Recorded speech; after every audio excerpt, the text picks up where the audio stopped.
உலக மக்கள் எல்லோருக்கும் வணக்கம். நான் உங்கள் ஜி கோபால் பேசுகிறேன். இன்னைக்கு நம்ம பேசக்கூடிய தலைப்பு என்னன்னா மே மாத பலன்கள்.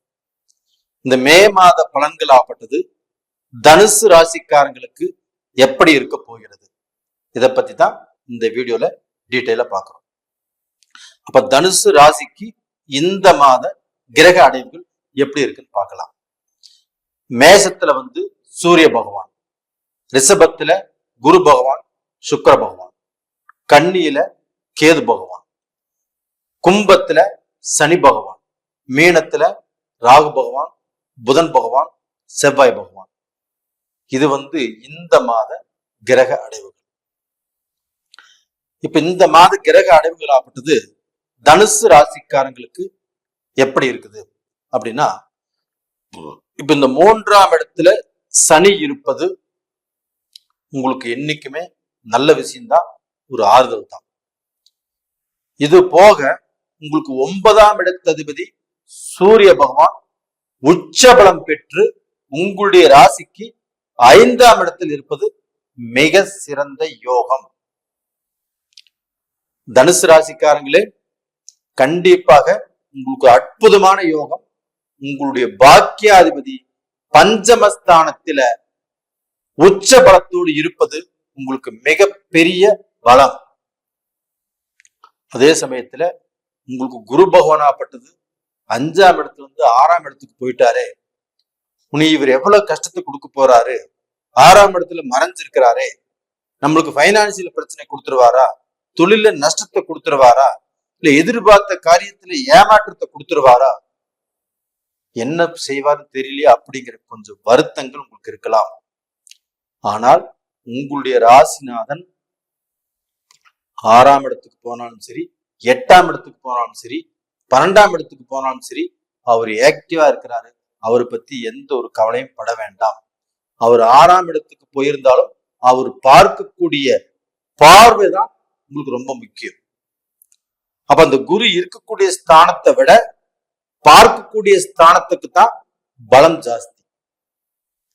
அப்ப அந்த குரு பகவான் ஆப்பட்டது உங்களுடைய ராசிக்கு 10ஆம் இடத்தை பார்க்கிறாரு, 12ஆம் இடத்தை பார்க்கிறாரு, உங்களுடைய குடும்பஸ்தானத்தையும் 2ஆம் இடத்தையும் பார்க்கிறாரு. இதுக்கப்புறம் என்ன வேணும்?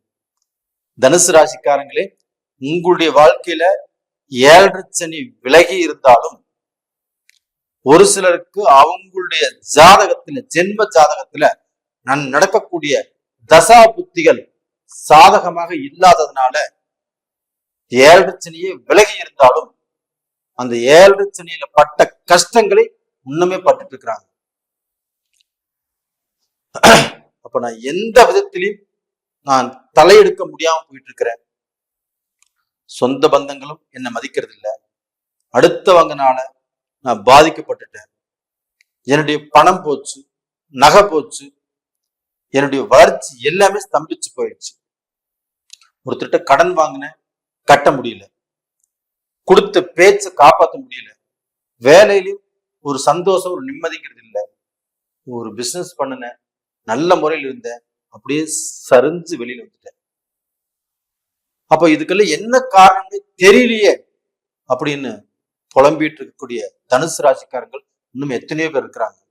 இந்த 100%ல ஒரு 20%, 30% பேர் தான் ரொம்ப நல்லா இருக்கிறாங்க. அது போக ஒரு 40% பேர் ஆப்பட்டது ஒரு ஆவரேஜா இருக்கிறாங்க.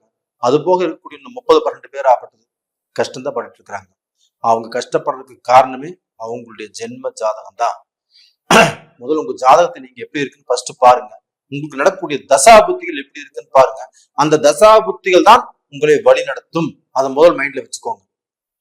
அதுக்கப்புறம் ஆப்பட்டது அந்த சூரிய பகவான் ஆப்பட்டது உங்களுக்கு 5ஆம் இடத்துல இருக்கிறதுனால, 9ஆம் இடத்ததிபதி 5ஆம் இடத்துல இருக்கிறதுனால அந்த சூரிய பகவானுடைய அனுகிரகம், நவகிரகங்களின் அரசன் உங்களுக்கு பாக்கியாதிபதியாக வந்ததே யோகம். அப்ப அந்த யோகத்துக்குரிய கிரகமாகப்பட்டது சூரிய பகவான் உங்களுக்கு பதவி பலம் கொடுப்பாரு. உங்களுடைய பதவியில ப்ரமோஷன் கொடுப்பாரு. தொழில்ல நீங்க நினைச்ச மாதிரியான ஒரு வெற்றியை அடைய முடியும். அரசியல் செல்வாக்கு கொடுப்பாரு. அரசியல்ல பார்க்க போனா 10 பேர் உங்களை பாராட்டக்கூடிய அளவுக்கு 10 பேர்த்துக்கு நீங்க தலைவரா வரக்கூடிய அளவுக்கு ஒரு பெரிய மாற்றத்தை கொடுப்பாரு. அப்ப டோட்டலா பாத்தீங்கன்னா இந்த சூரிய பகவானால தனுசு ராசியில பிறந்தவங்க அவங்களுடைய வாழ்க்கையில இதெல்லாம் நடக்குமா அப்படின்னு நினைச்ச உங்களுக்கு அதை விட நல்ல பொசிஷனுக்கு கொண்டு போய் விடுவாரு. அப்ப குரு பகவானும் உங்க நல்ல ஸ்தானத்தை பாக்குறாரு, சூரிய பகவானும் உங்களுக்கு பாக்கியாதிபதியா போயிட்டாரு. இந்த 2 அமைப்புகளும் உங்களுக்கு பார்க்க போன மிகப்பெரிய யோகத்தை கொடுக்கும். இது போக நீங்க அந்த குரு பகவான் சுக்கிர பகவான் ஆப்பட்டது இந்த மே மாசம் 19ஆம் தேதி ரிஷபத்துக்கு மாறிடுவாங்க. அந்த ரிஷபத்துல அந்த சுக்கிர பகவான் ஆட்சி, அந்த ஆட்சி பெற்ற சுக்கிரனோடு குரு சேர்ந்து இருப்பது இன்னுமே யோகம். குரு பகவானும் சுபகிரகம், அந்த சுக்கிர பகவானும் சுபகிரகங்கள், அந்த 2 சுபகிரகங்களும் சேர்ந்து அவங்க பார்க்கக்கூடிய ஸ்தானமாகப்பட்டது உங்களுடைய குடும்பஸ்தானத்தை பார்க்கறாங்க.